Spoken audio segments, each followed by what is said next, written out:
Welcome back to the Wednesday night Bible study. We are on our ninth installment of the story of Joseph. We were in Genesis chapter 43. And last time, the brothers had returned to Jacob with food and the silver they brought to pay for that food. But brother Simeon was kept in Egypt to ensure that the youngest brother, Benjamin, would be brought back to Egypt, and this was at Joseph's insistence. They got back, talked to their dad Jacob. Jacob did not agree to the plan until their food ran out. Remember, there was a famine going on. I'm calling this episode or this installment Grace, and we'll see what that's all about. Let's read the last words from Jacob from our last time, and that was Genesis 43, verse 13. This is Jacob speaking. Take your brother, that'd be Benjamin, also, and go back to the man, that would be the number 2 man in Egypt, who they didn't know, but we know was Joseph. Go back to the man at once. And may God Almighty grant you mercy before the man, so that he will let your other brother and Benjamin come back with you. As for me, if I am bereaved, I am bereaved. So let's continue with the story with verse 15. So the men took the gifts and double the amount of silver. This was just as their father Jacob had suggested. And Benjamin also. They hurried down to Egypt and presented themselves to Joseph. When Joseph saw Benjamin was with them, he said to the steward of his house, "Take these men to my house, slaughter an animal, and prepare dinner. They are to eat with me at noon." The man did as Joseph told him and took the men to Joseph's house. So the brothers made it back to Egypt safe. Joseph plans to see them, and the brothers are still surely apprehensive. Why is that? Are they in trouble as thieves or spies? He had been accusing them of being spies, and then there was the silver that was left on their trip back. The silver that was going to be used to pay for the food. So we read that Joseph spotted Benjamin. Can you imagine how excited Joseph would have been? He wants to have a celebration, a feast. But keep in mind that the brothers don't know that. So now in verse 18, now the men were frightened when they were taken to his house. They thought, "We were brought here because of the silver that was put back into our sacks the first time. He wants to attack us and overpower us and seize us as slaves and take our donkeys." So they went up to Joseph's steward and spoke to him at the entrance to the house. "Please, sir," they said, "we came down here for the first time to buy food. But at the place where we stopped for the night, we opened our sacks, and each of us found his silver, the exact weight, in the mouth of his sack. So we have brought it back with us. We have also brought back additional silver with us to buy food. We don't know who put our silver in our sacks." So it's ironic that they are fearing they will be taken as slaves, the very thing they had done to Joseph so many years earlier. They had guilt. Not for being spies or thieves, they weren't those, but they did for what they had done to their brother. So they try to explain to the steward that there's been a big misunderstanding. In verse 23, "It's all right," the steward said. "Don't be afraid. Your God, the God of your father, has given you treasure in your sacks. I received your silver." Then he brought Simeon out to them. The steward took the men into Joseph's house, gave them water to wash their feet, and provided fodder for their donkeys. They prepared their gifts for Joseph's arrival at noon, because they had heard that they were to eat there.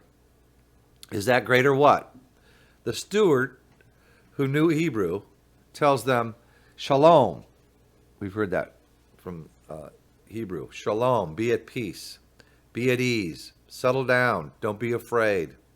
He was probably an Egyptian, but look what he does. He witnesses to them about their own God. "I know what happened. I put it there, but the credit goes to your God." The brothers had never thought to relate the return of their money, the silver, to the abundant grace of God. To top it all off, their brother Simeon is restored to them. Grain in abundance, money in abundance, mercy in abundance. No need to be frightened at what the number 2 man in Egypt might do to them. And then they got some good old hospitality. We read about that in verse 26.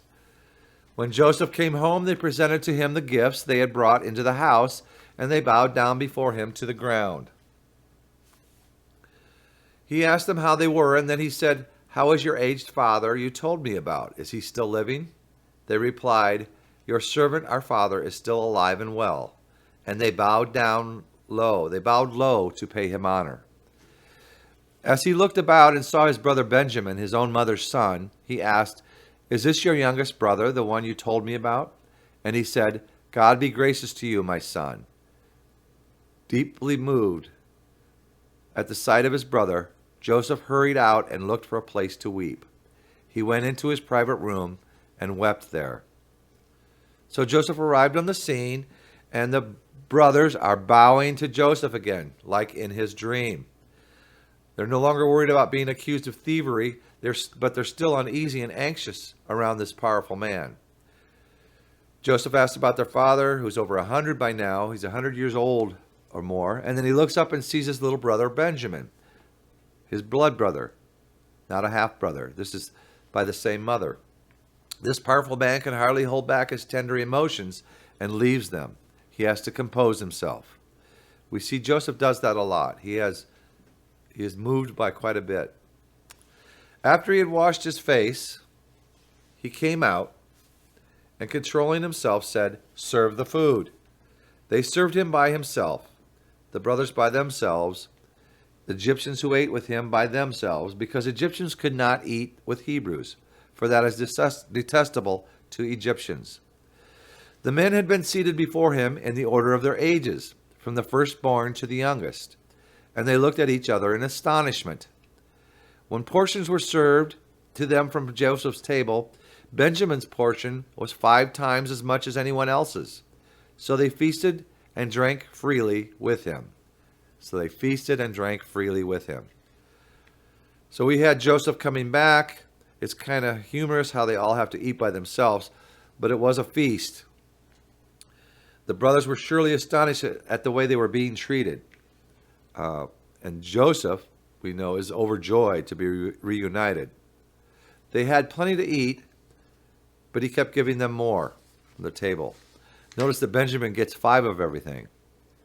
You wonder if Benjamin was thinking, man, I may be thin, but this is ridiculous. The hungry brothers must have thought they'd died and gone to heaven. One thing that is evident in this scene at the table is grace. The brothers were recipients of favor they hadn't earned. They received kindness they didn't deserve. They were given an abundance of provisions they could never repay. It's so like experiencing grace from God. So many come to him, like Joseph's guilty brothers, feeling distant and fearing the worst from God. And God turns around and demonstrates incredible generosity and mercy. For all of us, instead of being blamed, we are forgiven. Instead of feeling guilty, we can feel free. Instead of experiencing punishment, which we deserve, we're seated at his table and serve more than we can ever take in. That does end chapter 42, and that would be a good place to stop. This is a short installment, but it's good to end on a happy note. Of course, that is not the end of the story of Joseph. In the meantime, though, take care, be safe, and may the Lord be with you.